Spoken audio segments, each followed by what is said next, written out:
can't accept the Judeo-Christian story of the book of Exodus, Leviticus, Numbers, and Deuteronomy from Sunday school or from any preacher. Because if you listen to those versions, they're sanitized. But when you yourself open up the book of Exodus and you start reading it without allowing any type of narrative to influence your interpretation of the material, if you were to read this, you're going to see some harrowing stuff. You're going to see the description of two different peoples that did not like each other. These two different peoples had a choice.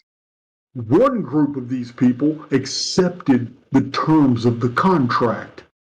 The demon that popped out of that burning bush basically said, I'm going to do all these things for you. And as long as you obey me and do these things, I'm going to make sure all this happens for you. There's only one race of people in the world that those conditions and those prophecies attach to. And it's not us. It's only one. Now, there's another set of people who are going by a totally different and much older covenant. And they were given promises as well. Those were the Israelites and all Israelite descended peoples. These people here were going by the old Brahmic code, which was later incorporated into the Old Testament as the Abrahamic code. But it's the old Brahmic code, Brahma and Saraswati.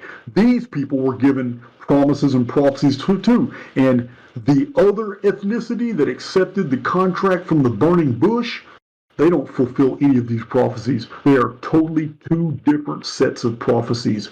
And it's very easy to see who is who today when you look at these.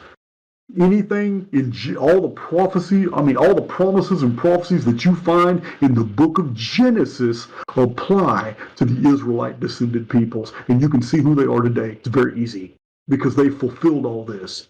But the Judaic prophecies from the burning bush don't read like the ones in Genesis. The promises from Yahweh, they read totally different. And they have a totally different, very violent, no nonsense, I'm going to F you up if you disobey me, tone to them. That's not found in Genesis. In Exodus, Leviticus, Numbers, and Deuteronomy, this massive series of laws is laid down that's not found in Genesis. It's totally different, and the prophecies are different. And I don't want to tell you. I want you to do your own homework and research, or just go listen to my Dark Scriptures playlist, because I go into a lot of detail there too. But the best thing you could ever do for yourself, if you really want to know these things, is just go read the text yourself, and you'll see. I mean, we are told today, we are made to believe through religionists today that the Jews and the Israelites are the same people. But that's not what it says in the Bible.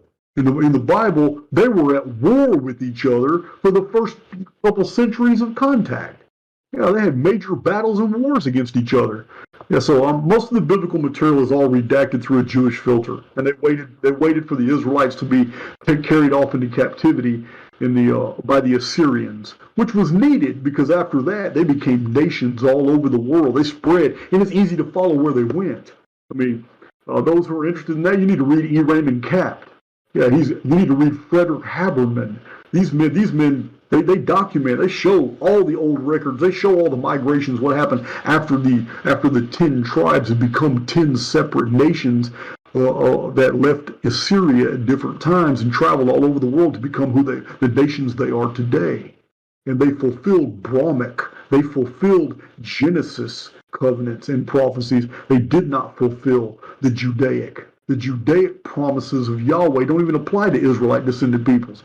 Totally two different systems of promises. And the world is the way it is today because these people signed that contract. They've been given control of the world. They've been given the wealth of the world. They've been able to financially enslave their enemies. Every bit of that's in the contract. It's in Exodus, Leviticus, Numbers, and Deuteronomy. They've done exactly what AIX told them that they could do through him or her, whatever it is. If you're 100% a student of the Gnosis, you would believe that AIX is Sophia, then a female.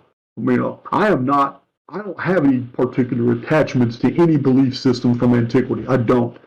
My entire construction of the historical record is by taking all the data that I think is tangible and removing everything that I think is falsified. So I don't. There's nothing. I can't tell you. I can tell you I'm a student of the Gnosis, but I can't tell you I'm Gnostic.